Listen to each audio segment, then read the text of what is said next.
triplex villas at Bachpalli, APR Projects. Recent చూసామంటారు Jani master arrest ని ఎలా అనిపించింది? బాధ అనిపించిందా? అంత పేరు సంపాదించుకొని నేషనల్ అవార్డు స్థాయికి వెళ్ళి ఒక్కసారిగా ఒక్క నైట్ లో నేను మాట్లాడకూడదు అనుకుంటున్నానండి. మాట్లాడితే చాలా జరిగిపోతాయేమో అని భయం. నో ప్రాబ్లం మాస్టర్, మీలాంటి సీనియర్ కొరియోగ్రాఫర్స్ చెప్తేనే. నాకు తెలుసు ఆ అబ్బాయి మీద తప్పు లేదండి, అమ్మాయిదే తప్పు. అనవసరంగా జానీ మీద నిందలేశారు. నన్ను పర్సనల్గా అడిగితే నేను ఒక ఆడపిల్లనే. అంటే మళ్ళీ సడన్గా ఆడవాళ్ళందరూ లేచి మీరు ఆడపిల్లని ఇలా అంటారా అలా అంటారా అని కాదు, తప్పు ఆడపిల్లదే, జానీది కాదు.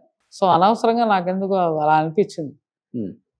పాపం అంటే లేదు ఆ అమ్మాయిని ఇలా చేశారు అలా చేశారు అంటే, పాప ఏమి చిన్నది కాదు. తీసుకెళ్ళి నేను రూమ్లోకి ఎందుకు తీసుకెళ్తున్నానో తెలియకుండా ఉండడాన్ని అన్నీ చేసి 4 సంవత్సరాల తర్వాత ఇలా పలానా టైంలో పలానా చేశాడు మరి ఎన్ని సంవత్సరాలు ఏం చేశారు అని అడిగితే,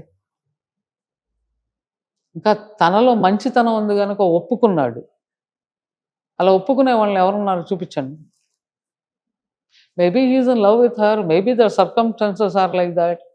ఏం జరిగిందో మనకి తెలియదు, కానీ తప్పు తనది అని చెప్పడం తప్పు ఇద్దరి మీద ఉంది. తీసుకెళ్తే ఆ అమ్మాయిని కూడా లోపల పెట్టాలి. తప్పు ఇద్దరిది. ఒక్క చేత్తో సౌండ్ రాదు, చచ్చినా రాదు. నేను ఏ చిన్నతనం అవ్వనండి, ఏ పెద్దతనం అవ్వనండి, ఏం తెలియకపోనండి, నేను ఎస్ చెప్తేనే మీరు, అంతే కదా మాకు ఎనీ టైం. సో ఈ చెయ్యిని అసలు లేపేసి ఈ చెయ్యి మాత్రమే టప్పలు కొట్టేస్తుంది అంటే ఎట్లా అర్థం? తప్పు. ఆ అమ్మాయిని తీసుకెళ్ళి లోపల కూర్చోబెట్టారంటే కరెక్ట్. అన్ని ఇయర్స్ కష్టపడ్డాడు, ఒక్క నైట్ లో చాలా తప్పు. చాలా అంత ఈజీ కాదండి పైకి రావడం అనేది. ఎంత కష్టపడితే ఆ పేరు వస్తుంది, ఎంతమందికి సలాంలు కొడితే వస్తుంది. అంత ఈజీయా? ఇది కరెక్ట్ మాస్టర్. ఎంతమందికి సలాం కొట్టాలండి? నాకు తెలుసు. నన్ను అడిగి చెప్తా. వాడికన్నా 30 సంవత్సరాల ఎక్స్పీరియన్స్లో ఉన్నా. అది నచ్చినా నచ్చకపోయినా నవ్వి కాళ్ళు పట్టుకుని నమస్కారాలు పెట్టి సెల్యూట్లు కొట్టి ఎంత చేస్తే ఆ పాట వస్తే పని చేస్తే ఆ పాట హిట్ అయితే మాకు పేరు వస్తుంది అని ఎంత కష్టపడితే ఆ పేరు వస్తుంది. కరెక్ట్గా తనకి నేషనల్ అవార్డు వచ్చే టైంలో అలా చేస్తే మంచిదా? అది ఒక ఆడపిల్ల మాట విని అది అలాగా ఇలాగా అలా చేసేసాడు ఇలా చేసేసాడు, తప్పు కదా. అంతమంది పెద్దవాళ్ళు ఉండి సపోర్ట్ చేయలేదే అని చిన్న బాధ. తన ఎదుగుదలని ఓర్చుకోలేక ఇది జరిగిందనేది ఒక టాక్ అయితే ఉంది గట్టిగానే. నిజం అదే కదండి. అమ్మాయి ఒప్పుకోకపోతే అబ్బాయి ఏం చేస్తాడు అనే కదా అడుగుతున్నాను. కానీ అన్నీ తెలిసిన పిల్ల, వచ్చి అడిగిన పిల్ల, ఆ అమ్మాయిగా వచ్చి అడగడం, ఆ అమ్మాయికి కార్డు ఇప్పించింది ఆయన, ఆ అమ్మాయిని డాన్స్ మాస్టర్ చేస్తానని చెప్పింది ఆయన, చేయించింది ఆయన.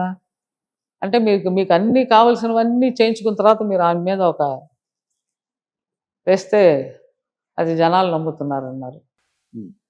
లక్కీగా ఆయనకి మీ మీద ప్రేమ ఉండబట్టే ఆయన ఎస్ అని ఒప్పుకున్నాడు. ఆ ప్రేమ కానీ తీసి పక్కన పెడితే నేను చేయలేదని చెప్తే ఏముంది అక్కడ? అది కూడా 5 years తర్వాత వచ్చిన ఏమిటా పిచ్చితనం? 1 సంవత్సరం తెలియకపోవచ్చు, 2 సంవత్సరాలు తెలియని తనంతో ఉండొచ్చు, 3వ సంవత్సరం భయపెట్టి ఉండొచ్చు.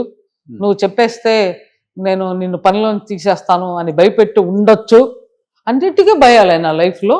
అప్పుడు 5వ సంవత్సరంలో మాత్రం మీకు ధైర్యం ఎక్కడి నుంచి వచ్చేసింది? అంటే మీ అవసరాలు తీరిపోయాయి. అన్నీ వచ్చేసాయి, ఫేమ్ డబ్బులు వస్తాయి కదా, ఇంకా అన్నీ వచ్చేసాయి కదా. ఆయన మీకు కాడి ఇప్పించేశాడు, ఆయనకి మీరు పేరు ఇప్పించేశాడు. ఎందుకంటే బ్రహ్మాండంగా అన్ని పాటల్లోనూ మీరే అసిస్టెంటు, మీరు చేస్తున్నది ఏంటి అని ప్రపంచానికి తెలిసిపోయింది. అన్నీ వచ్చేసాయి, డబ్బులు వచ్చేసాయి, స్టేటస్ వచ్చేసింది. ఇంకా ఆయన అనవసరం. అంటే ఆయనకి పెళ్ళైనట్టు అమ్మాయికి తెలీదా? 16వ సంవత్సరం తెలీదు, 17, 18, 19, 20 కూడా తెలీదా ఆయనకి పెళ్ళి అయిపోయింది అని? మాట్లాడారా జానీతో ఎప్పుడన్నా డీ అయిపోయిన తర్వాత? ఒక్కసారి కూడా. మళ్ళీ ఒక్కసారి కలిసాం, ఇదేనో ఒక షోకి వచ్చారు, కలిసా. సో అదే ప్రేమ, అదే ఆప్యాయత అలాగే అమ్మ కొడుకుల మధ్య అలాగే. నేను అలాగే నేర్చుకుంటున్నాను మాస్టర్ గారు. మీరు ఎవరు పిలిచినా వెళ్ళి చేస్తాను. అదే మనకి తెలిసిన ఒక విద్య. మనకి డాన్స్ తప్పితే ఇంకోటి రాదు. సో నన్ను కన్నడంలో పిలిచారు, మలయాళం పిలిచారు, భోజ్పురిలో, మనకేంటి ఎక్కడ పిలిచినా అదే డాన్స్. ఓకే, అంతే కదా. సో దానిలో డిఫరెన్సియేషన్ ఎందుకు మనకి? మీ తర్వాత బ్రేక్ చేసింది పాపం జానీ అని చెప్పుకోవచ్చు. నార్త్కి వెళ్ళి తనేంటో ప్రూవ్ చేసుకొని మన పవర్ ఏంటో చూపించాడు అక్కడ. It's must. ఇటు కన్నడకు వచ్చి ఇటు మళ్ళీ ఇక్కడ తమిళ్. తమిళ్, కన్నడ, హిందీ హిందీ కూడా వచ్చాడు. సో ఇట్స్ అలా ఎదుగుతున్నప్పుడు wrong to break.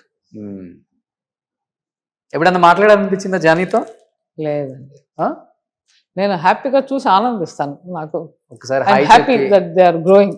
National award వచ్చినప్పుడు లేదండి, విష్ చేశారా? ఇప్పుడు ఆ నేషనల్ అవార్డుని కూడా వెనక్కి తీసుకోండి అని చెప్పేసి. అదే తీసుకోవచ్చా మాస్టర్ అది వెనక్కి? దీనికి దానికి అట్లా అదేదో రూల్స్ ఏవో ఉన్నాయట, నాకు తెలియదండి. ఓకే అని చెప్పారు, నేను వినికిడే, నాకు తెలియదు. You have any record then you can't take it. Okay